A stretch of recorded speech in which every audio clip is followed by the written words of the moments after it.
Thank you for tuning in to the Patricia Show. My name is Patricia. Please press like, subscribe, and share this audio with someone who you think needs it. So now this is part 3 of what happens when you die. So now the other 2 videos I shared with you, the last one, part 2, I shared with you what happens um, when you we went all the way up to when you incarnate back into the physical body. This information I've heard several times in different, not the same person, but in different at different times through various people. Like started off years ago, and then recently there was this doctor, and he a psychotherapist, and he put a series of people under hypnosis to take them back in between lives.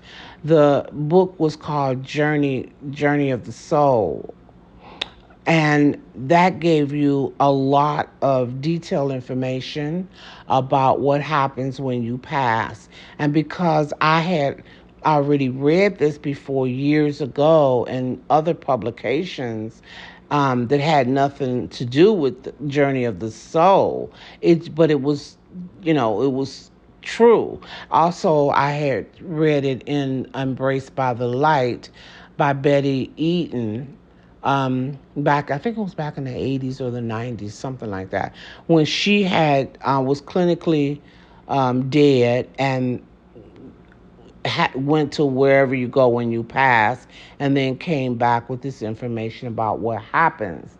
And this was very much aligning with what Journey of the Soul. When you're teaching, when something is true, all of truth will line up with it.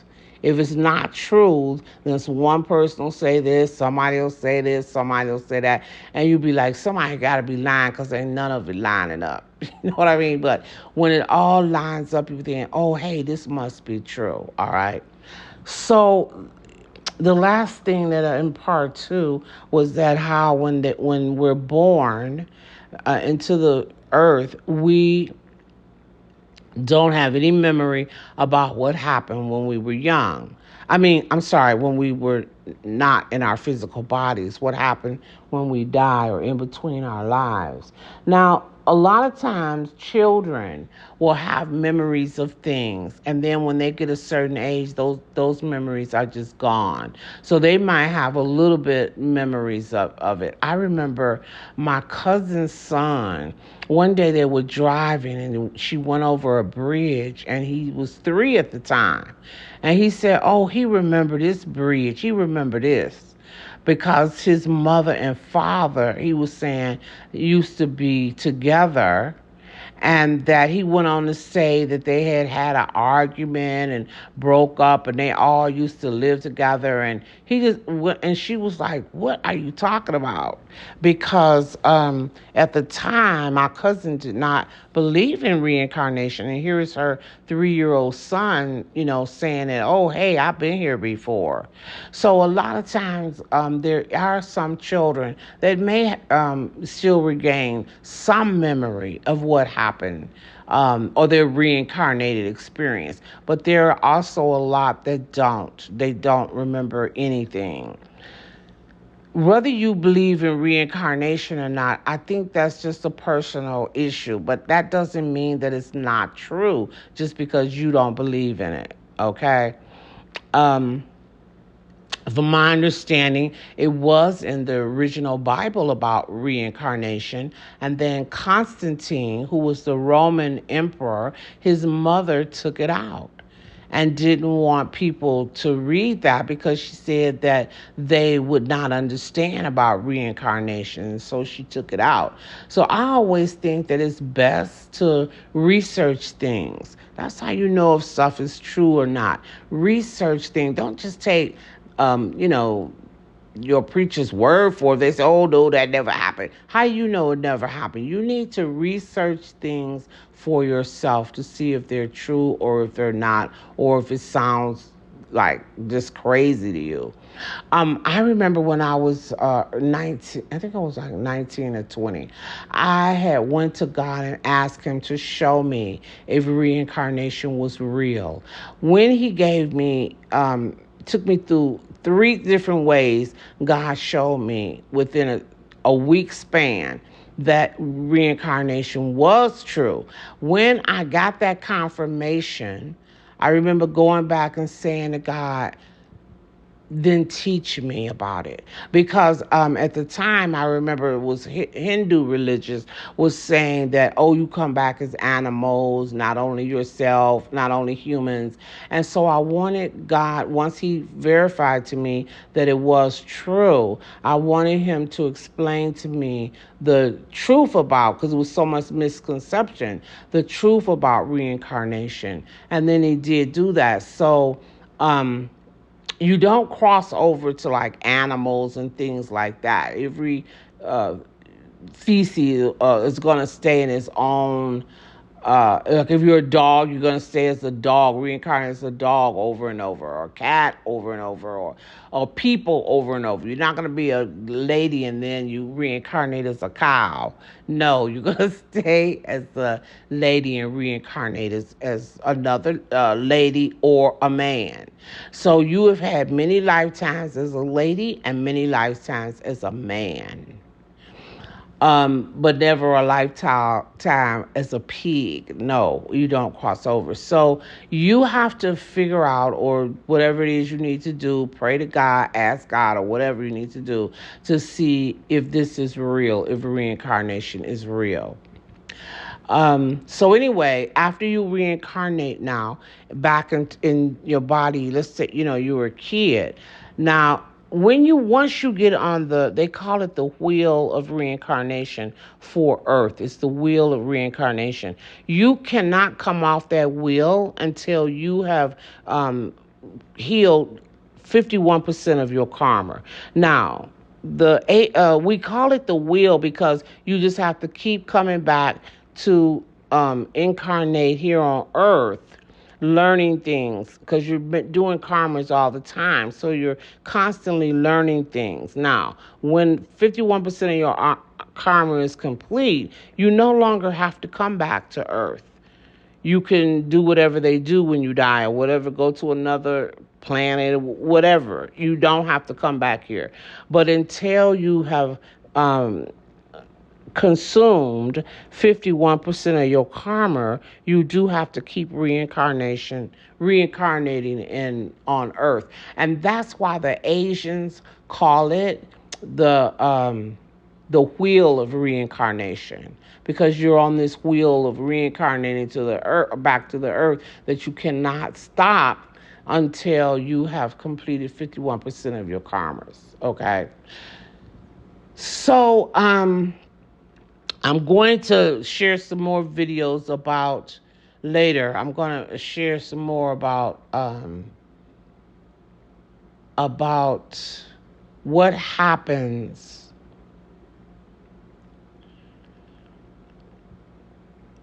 when you're ready to come off the wheel of reincarnation. What happens? Well, one of the things that's happened is, you can't even come off till you've completed 51% of your karma. But I'll go through that in another video.